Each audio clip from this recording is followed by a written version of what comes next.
Fala, meu povo! Professor Marcos Paulo Araújo na área, se derrubar é pênalti.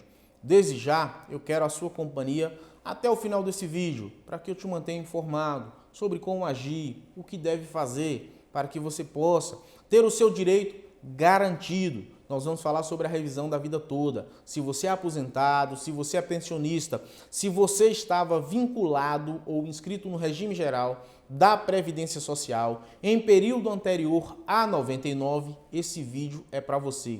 Se você já se encontra aposentado ou não, esse vídeo é para você. Então, portanto, não perca tempo, sente-se aí, peço licença para que eu possa ler aqui o voto do ministro relator da ação no Supremo Tribunal Federal, o ministro Marco Aurélio. Tenha só um pouquinho de paciência, porque esse assunto é de suma importância. De repente, eu não sei a sua idade, se você é ou não aposentado, mas o teu pai pode ser que seja, a tua mãe pode ser que seja, o teu tio, o teu avô, enfim, né, nós temos infinitamente aí inúmeros brasileiros que já se encontram aposentados e que contribuíram em muito para a Previdência e que tiveram o seu direito ao melhor benefício cessado, negado, tolhido pelo próprio INSS, e essa história está se modificando. Então, portanto, trago aqui esperança de dias melhores. Tudo bem? Fique comigo, porque nós vamos falar sobre a revisão da vida toda. E vamos lá então, vamos verificar o voto do ministro relator. Veja comigo o seguinte,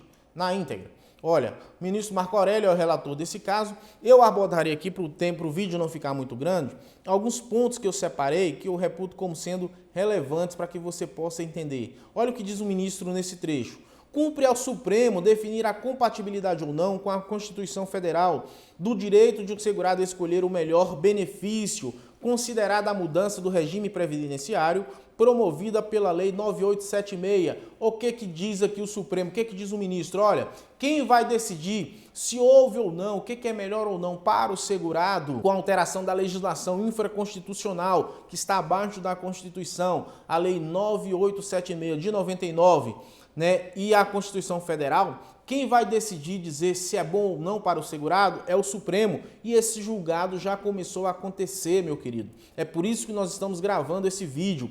Esse julgado iniciou-se no dia 4 de junho de 2021, sexta-feira, e tem até então prazo para encerrar-se no dia 11. O julgado foi pautado, o processo foi colocado para julgamento e milhões de brasileiros estão aí na expectativa. Então, portanto, desde já, bizu, observe, se você acha, supõe que tem esse direito, procure desde já um especialista para ver o teu caso. Vamos voltar, o Supremo já começou a julgar e tem coisa boa. Vamos para a tela, olha o voto do ministro aí, o que ele diz mais lá na frente que eu separei aqui para você, ó. Por meio da Lei 9876 de 99, estendeu-se o intervalo do cálculo para 80% de todo o período contributivo.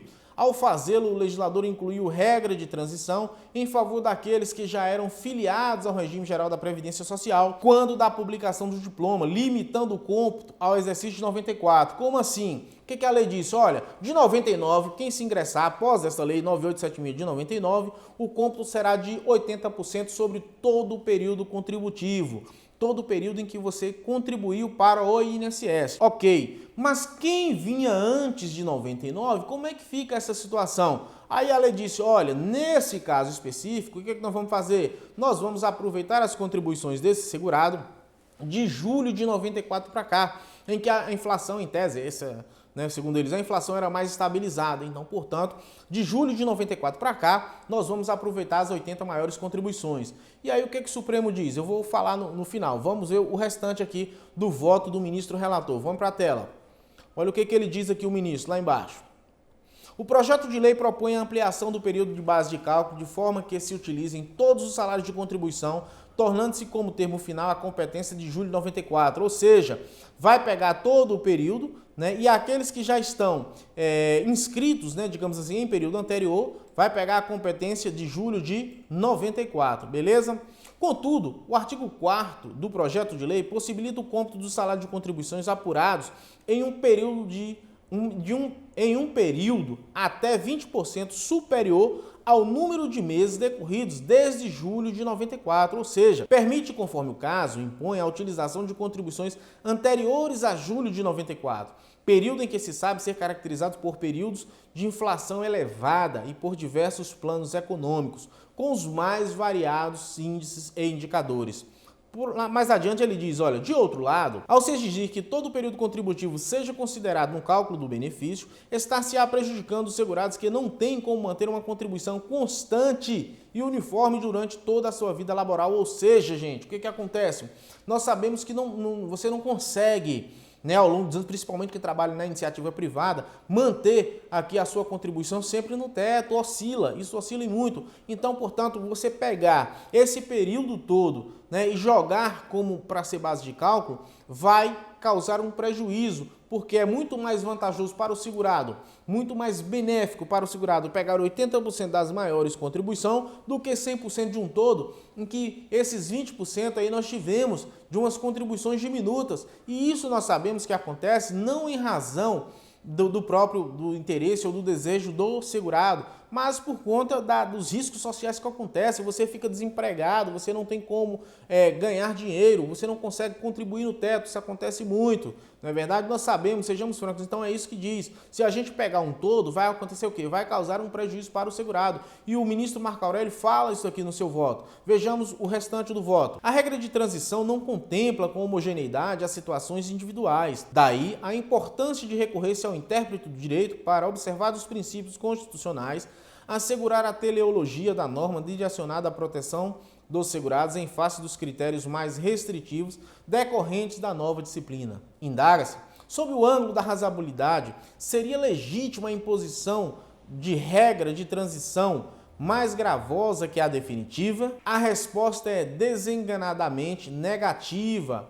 Cumpre reconhecer ao contribuinte a prevalência do critério de cálculo que lhe proporcione a maior renda mensal possível a partir do histórico das contribuições. Se os recolhimentos mais vultosos foram realizados em período anterior a 94, pertinente a aplicar a regra definitiva de apuração do salário de benefício por ser mais vantajosa, considerado aquele que se filiou antes da publicação 98 da lei número 9876 de 99. Então, portanto, o que o ministro fala? Olha, se levando em consideração, fazendo os cálculos, percebesse que a aplicação da lei 9876 ela é prejudicial para o segurado, é justo que se aplique a lei anterior, em que se conceda ou se enlasteça o período da base de cálculo desse segurado e que pegue os 80% das maiores contribuições de todo o período básico de cálculo e não somente de julho de 94 para cá. Por que isso? Porque pode acontecer, e é o caso de milhões e milhões de brasileiros, em que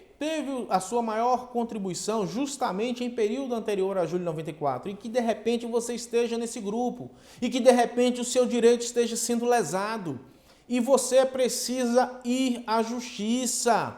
Você precisa, o ministro já falou, procurar um intérprete do direito. Procure um especialista em direito previdenciário. Lembre-se da minha fala no início desse vídeo. O direito não socorre aqueles que dormem. O processo já está no Supremo. O ministro relator, eu vou concluir aqui para vocês, olha só o que ele diz no final, no arremate dessa tese. Ele já mencionou, eu já li. O direito do contribuinte, veja comigo. Olha só, o Supremo Julgamento do Recurso Extraordinário, número 630.501, acórdão por mim redigido, isso é Marco Aurélio falando, veiculado no Diário da Justiça Eletrônica de 26 de agosto de 2013, reconheceu o direito do segurado ao reconhecimento de prestação previdenciária mais vantajosa entre aquelas cujos requisitos cumpre. Confiram na ementa. Aqui é a ementa do julgado do melhor benefício. Então, portanto, ele arremata no seu voto, desprovejo o recurso extraordinário. O que ele diz? Olha, não dou provimento, não faz sentido numa linguagem singela, simples aqui para nós, não faz sentido os argumentos trazidos pelo INSS, pela Procuradoria Federal. E veja a tese que foi firmada pelo relator. Veja comigo, olha. Eis a tese: na apuração do salário de benefício dos segurados que ingressaram no regime geral da Previdência Social até o dia anterior à publicação da Lei número 9876 de 1999, e implementaram os requisitos para aposentadoria na vigência do diploma. Aplica-se a regra definitiva prevista no artigo 29, incisos 1 e 2 da Lei 8.213 de 1991, quando mais favorável à norma de transição. Então, portanto, o Supremo Tribunal Federal, via relator do caso, já não deu provimento ao recurso. O que nós teremos agora são os demais ministros que irão votar. Poxa, Marcos, mas só tem um voto do relator. Filho, para se ganhar uma guerra, ganha-se primeiro inúmeras batalhas. Como eu disse lá atrás no STJ, eu já acreditava no recurso e eu acreditava, né, que esse recurso extraordinário ele não seria provido. O Supremo é quem vai dar a palavra final. O ministro Marco Aurélio, de forma bem fundamentada, ressaltando inclusive, né, trazendo, digamos assim, um entendimento doutrinário de todos os previdenciaristas que estão atuando no Brasil para falar: esta conduta é prejudicial ao segurado, é prejudicial a você. O que você precisa fazer neste momento, meu querido, minha querida, é procurar imediatamente um advogado, uma advogada, um colega previdenciarista especializado. Façam os cálculos, tá certo? Tenhamos bastante cuidado também nós, colegas, com nossos colegas. Por quê? Para que não façamos cálculos errados, para não trazer prejuízo para o segurado. Mas agilizem. Por quê? Eu digo isso porque poderá haver modulação de efeito nesse julgamento. O segurado ganhando, o Supremo tem a prerrogativa de modular esse julgamento para tão somente conceder o retroativo àqueles que já ajuizaram as suas ações. Então, direito não socorre àqueles que dormem. Você busca não somente reverter a sua renda mensal, receber mês a mês aquela remuneração, bem como receber a diferença, os seus atrasados. O momento é esse. Essa tese é uma tese vitoriosa. O Supremo já sinalizou nesse sentido e nós acreditamos no senso de justiça da nossa Corte, porque os argumentos que foram trazidos desde o início até esse momento são argumentos plausíveis, são argumentos merecedores de reconhecimento por toda a Corte. Medida de justiça que se impõe para com você segurado, você segurada, que de fato faz jus a receber o melhor benefício. Lembre-se, o direito não socorre os que dormem. Então eu trago aqui essa informação, fico por aqui, me perdoe a extensão desse vídeo, mas eu precisava dizer para vocês. Então, a partir de hoje, segunda-feira, eu não sei que dia que está sendo postado esse vídeo, corram atrás dos seus direitos o quanto antes, beleza? Fico por aqui, aguardo os comentários de vocês para poder estar dialogando, sempre aberto ao diálogo, às considerações, te ouvir e, sobretudo, poder partilhar contigo as notícias previdenciárias. Fiquem com Deus, um beijo grande e vejo vocês no próximo vídeo. Professor Marcos Paulo Araújo na área, se derrubar é pênalti. Valeu, fui!